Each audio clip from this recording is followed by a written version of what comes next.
Happy Ganesh Chaturthi to all of you. Ganpati Bappa Moria.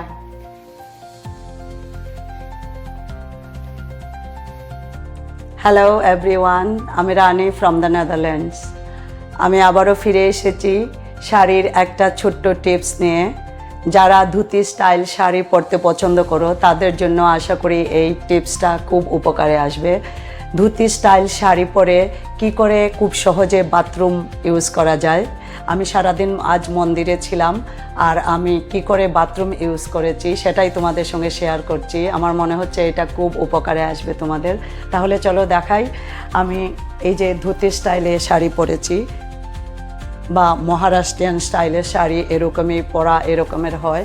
এখানে তো শাড়িটাকে আমি দুটো নট করে দিয়েছিলাম, তার উপরে আবার একটা সেফটি পিন লাগিয়েছিলাম যাতে খুলে না যায় তার জন্য।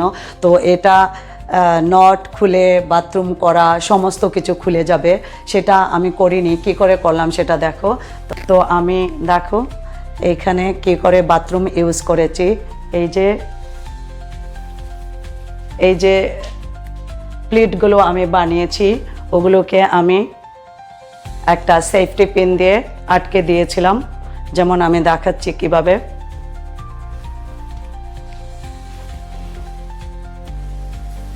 যখন এই পার্টটা করব আমরা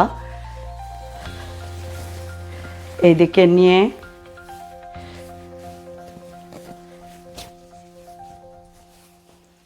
প্লেটস বানাবো।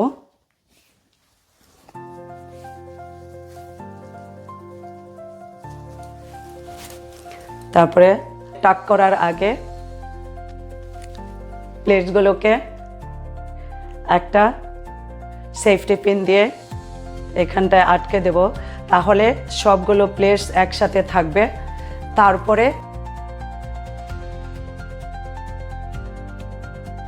টাক করব। এই তো হয়ে গেল। আর যখন বাথরুম ইউজ করব তখন শুধু এইগুলোকে খুলে এইভাবে এইদিকে এনে, তারপরে তো এটা সমস্ত লুজ হয়ে গেল, আমি আর দেখাচ্ছি না, আমার লেগিং পরা নেই। তারপরে এই দিক পিছন দিকটাও লুজ হয়ে যায়, খুলে আমরা বাথরুম ইউজ করে নিলাম। তারপরে আবার